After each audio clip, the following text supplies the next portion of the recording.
Olá, boa tarde. Bem, esse é o meu segundo vídeo aqui no canal. Ainda, como você pode perceber, não estou muito acostumado em fazer vídeos, então tá uma qualidade péssima, provavelmente. Talvez daqui a alguns anos eu vou ver esse vídeo depois e vou dar risadas dele. Mas o importante não é, eu acredito que o importante não seja a forma como eu vou fazer o vídeo, mas sim o conteúdo que ele está trazendo, né? Então, eu gostaria primeiramente de agradecer àqueles que já me seguiram no primeiro vídeo, que gostaram. Lamentar pelo áudio, estava péssimo, estava fora de casa, então, em um parque ainda, então a situação não estava muito boa para gravar nenhum vídeo. Agora eu estou em casa, vou arrumar, né, futuramente um lugarzinho para eu conseguir fazer os vídeos, mas por enquanto este vídeo, que será o segundo aqui do canal, não vai estar à altura dos seguidores por enquanto, mas em breve vai estar bem. Bem, eu estava meditando esses dias a respeito de um versículo de Coríntios. A carta de Coríntios ela foi escrita pelo apóstolo Paulo. E o apóstolo Paulo e eu, a gente sempre teve uma relação assim meio conflituosa. Porque o Paulo ele não foi um dos 12 apóstolos iniciais de Cristo, né? Ele não conviveu com Cristo inicialmente. Ele se tornou, pelo contrário, um perseguidor dos cristãos. E depois Paulo tem uma conversão muito bonita e tal, não vem ao caso aqui, mas ele tem uma conversão muito bonita e se torna apóstolo. E ele foi o último apóstolo, não tem mais apóstolos. Então, se você for numa igreja onde o pastor se falar que é apóstolo, você pode sair porque não tem mais apóstolo, já acabou. Paulo foi o último. Até um debate se em questão de profetas, né? O profeta menino, né? Mas é, não tem apóstolos mais, né? Apóstolos não tem. Profetas, quem sabe, né? Tem pessoas que defendem que alguns reformadores tiveram voz profética, né? Agora apóstolo não existe mais. Bem, mas esse versículo a respeito de Coríntios, eu gostaria de ler para vocês, porque é um versículo que eu acho muito bonito, é um versículo sobre amor, né? Então, eu gostaria de ler gostaria de ler para vocês sobre ele. Diz assim, 1 Coríntios, capítulo 13, versículos de 4 a 7. O amor é paciente. O amor é bondoso. Ele não inveja, não se vangloria, não se orgulha. Não maltrata, nem procura seus interesses.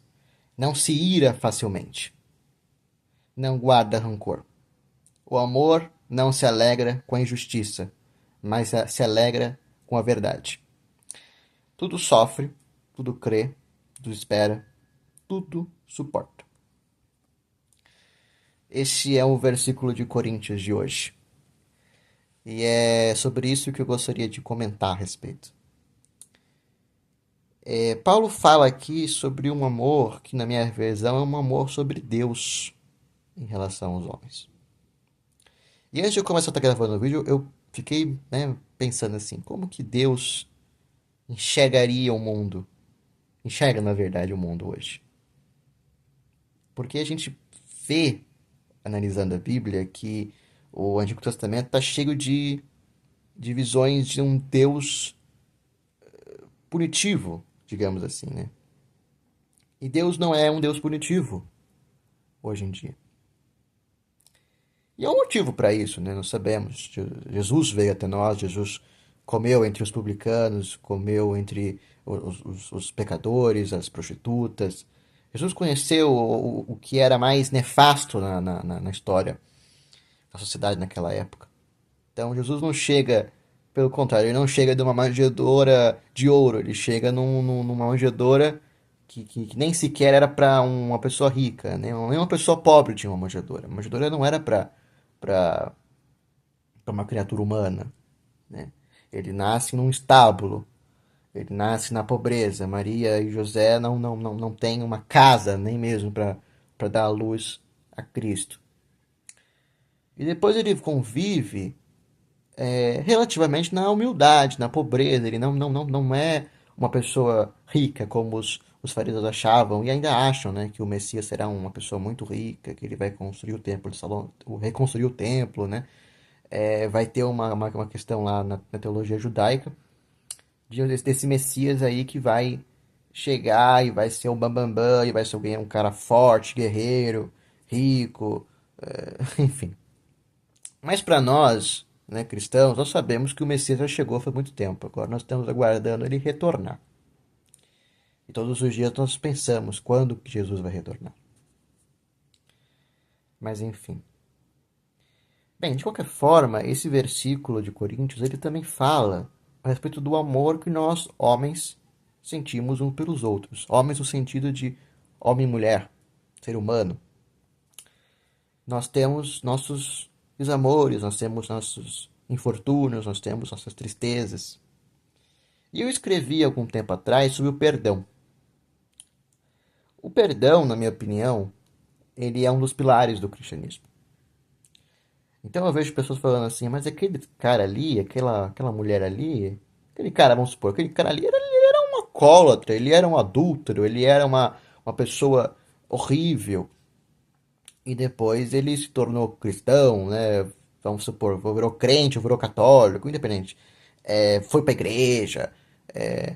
E aí aquela mulher ali, ela era uma mensalina, ela era uma prostituta, ela era uma sei lá o quê, ela ia em festa, boate, e agora ela foi pra igreja pra zerar a quilometragem, né? Já ouvi muita gente falando isso.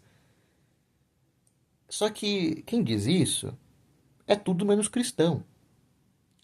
Porque o cristianismo, ele é baseado no perdão.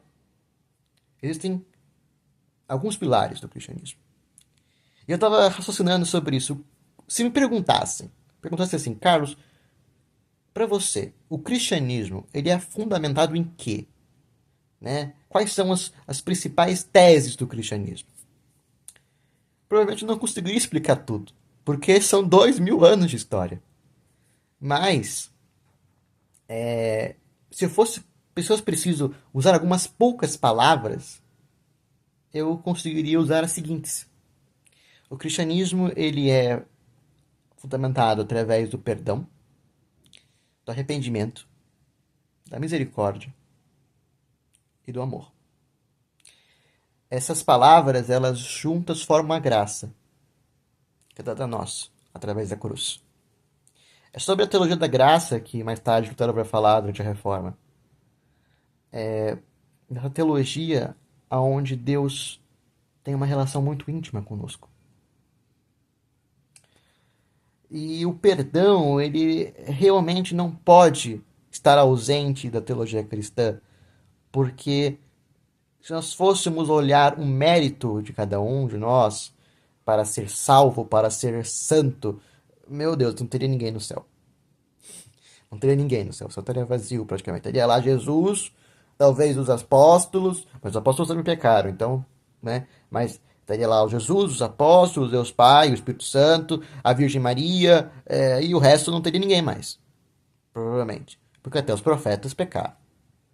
Então, o perdão, ele está fundamentado na teologia cristã. E eu gostaria de ler alguma coisa, alguns versículos e uns rascunhos que eu escrevi em relação ao perdão. Comentar a respeito deles com vocês.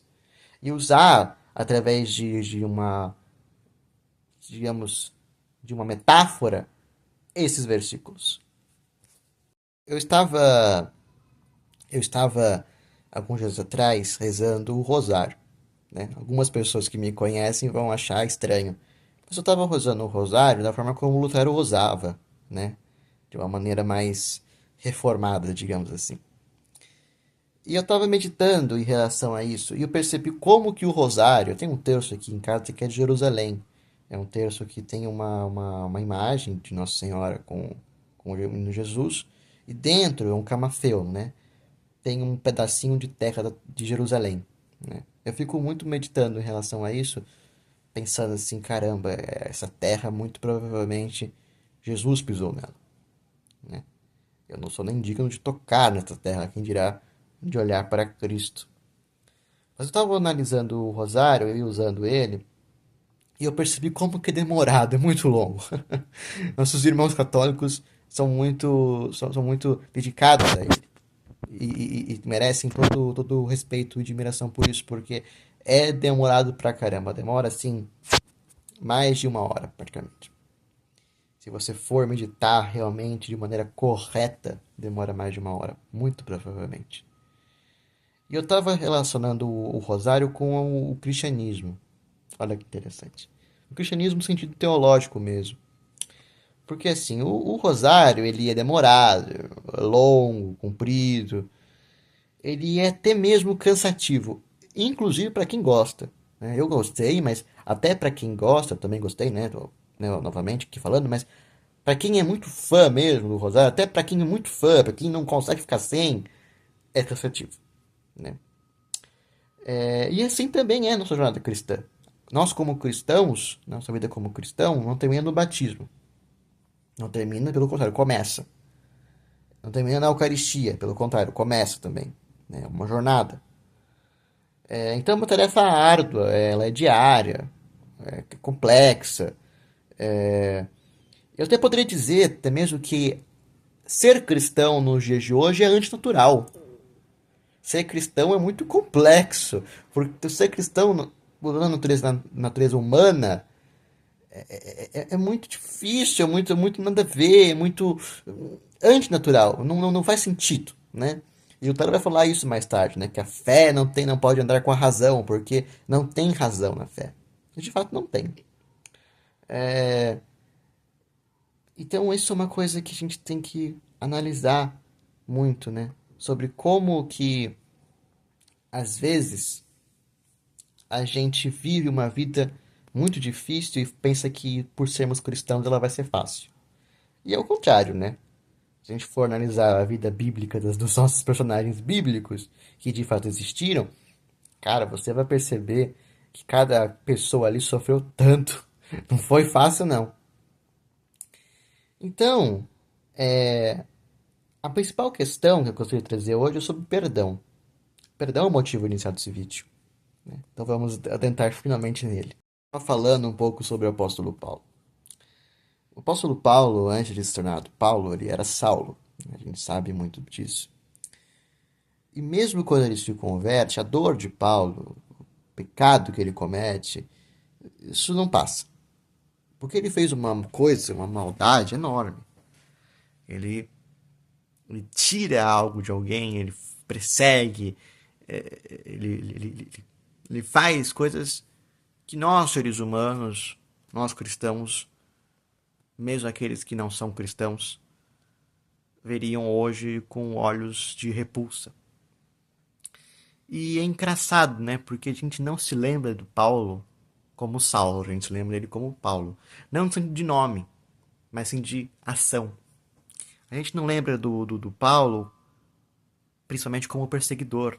Nós lembramos de Paulo como um apóstolo, de Paulo como seguidor de Cristo, do Paulo que escreveu as cartas a Coríntios, do Paulo que foi um dos maiores escritores da Bíblia, né, em questão de volume e de questão de conteúdo, do Paulo que morreu em favor de Cristo, que foi martirizado, mas nós esquecemos do Paulo que foi pecador.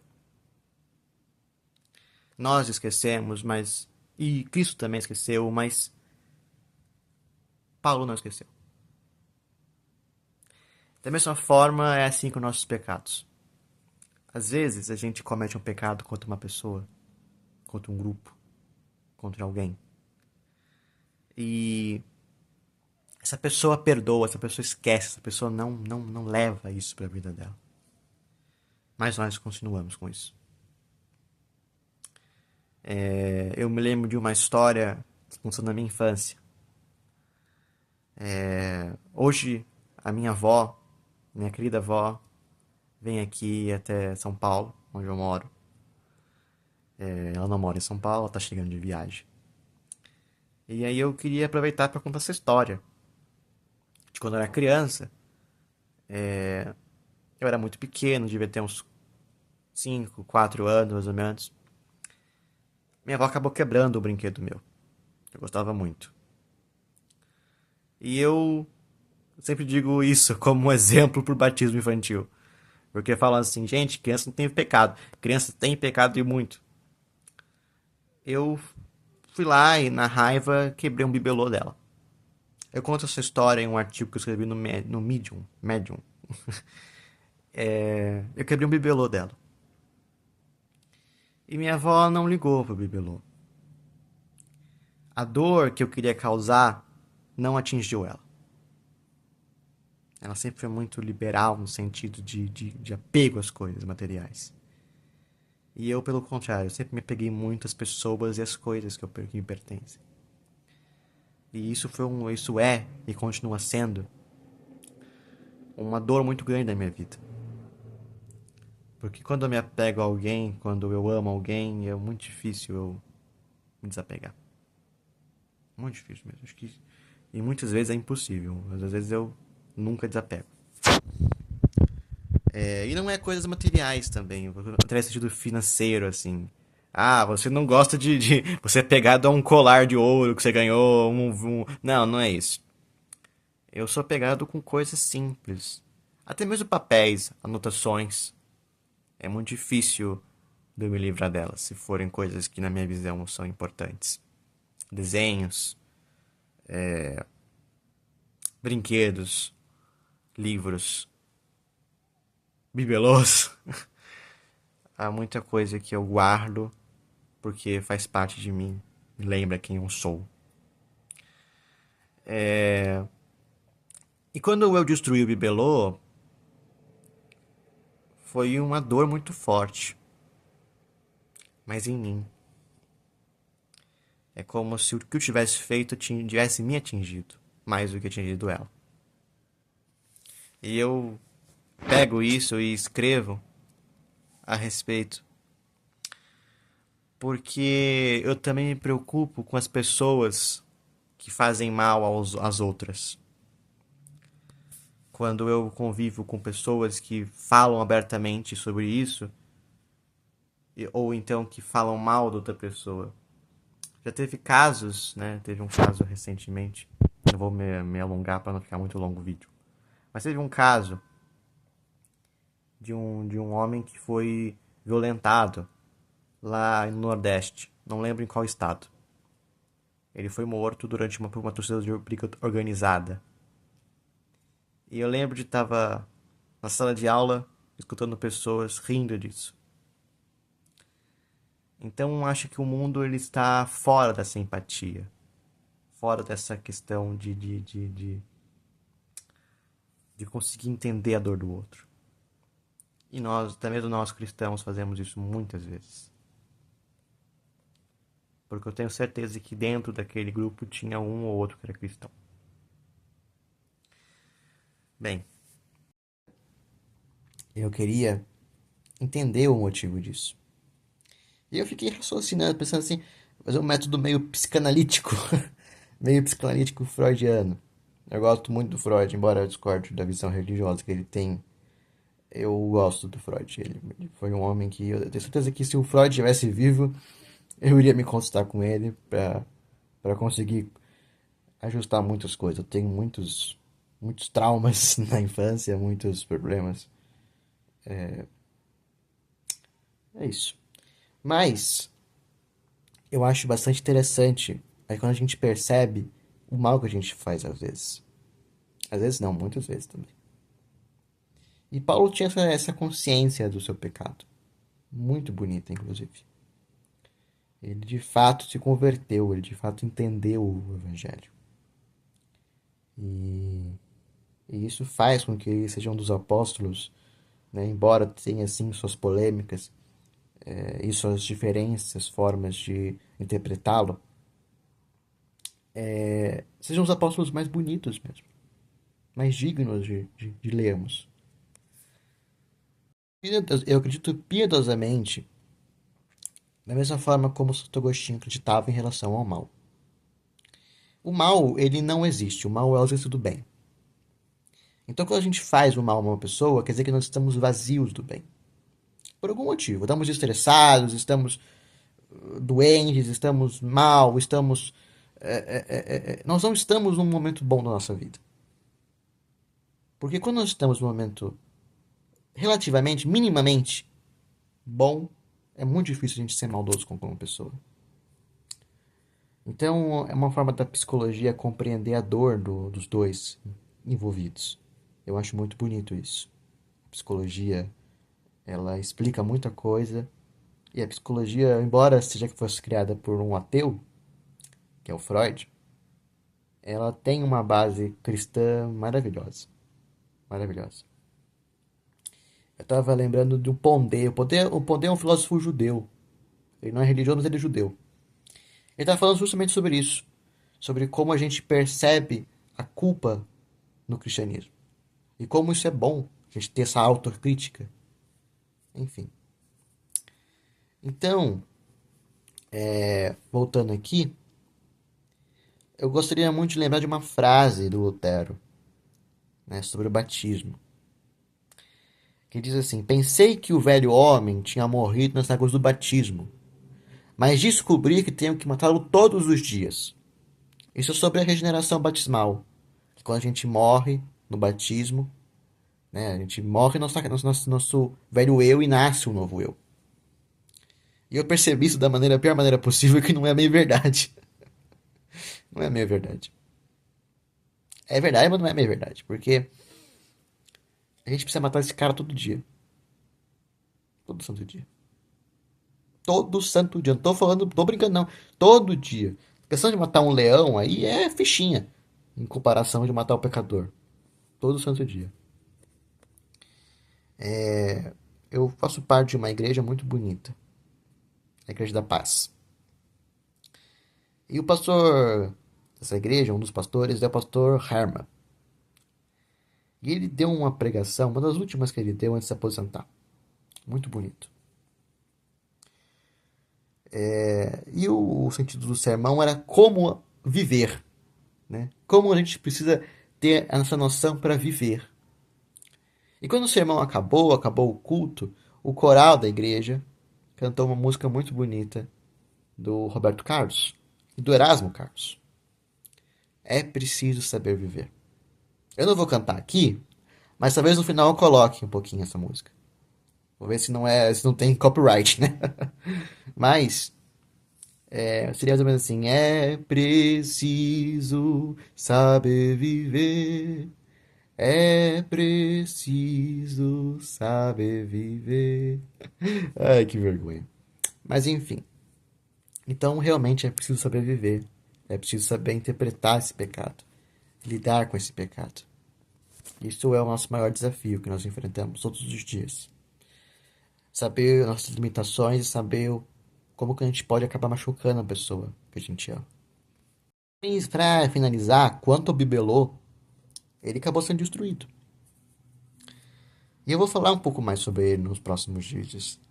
Esse vídeo vai ficar muito longo. E eu tentei consertar, eu tentei colar a cola, mas não dá.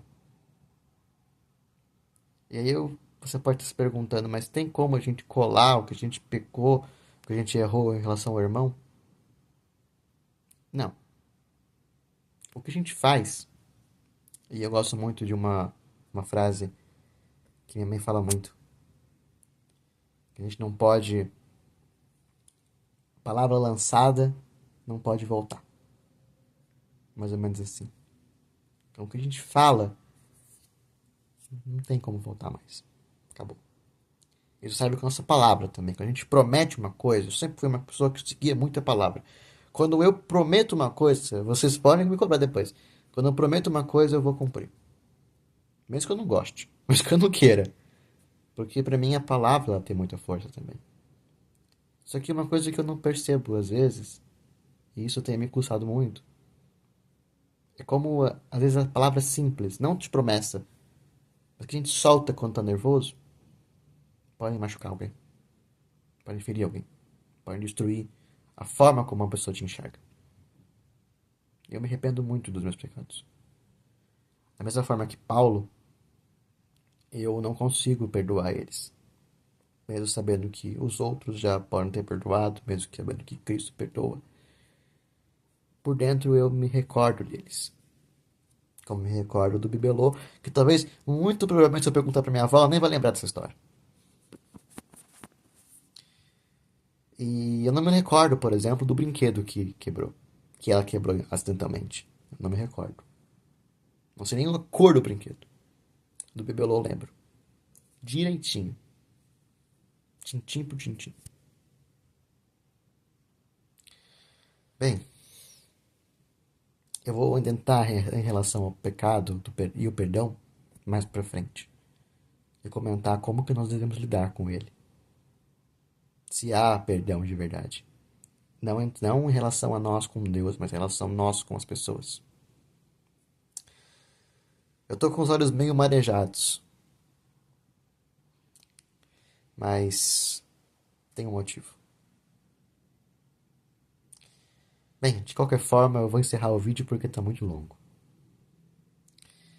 Que Deus, Pai todo misericordioso, abençoe todos vocês. Em nome do Pai, do Filho e do Espírito Santo.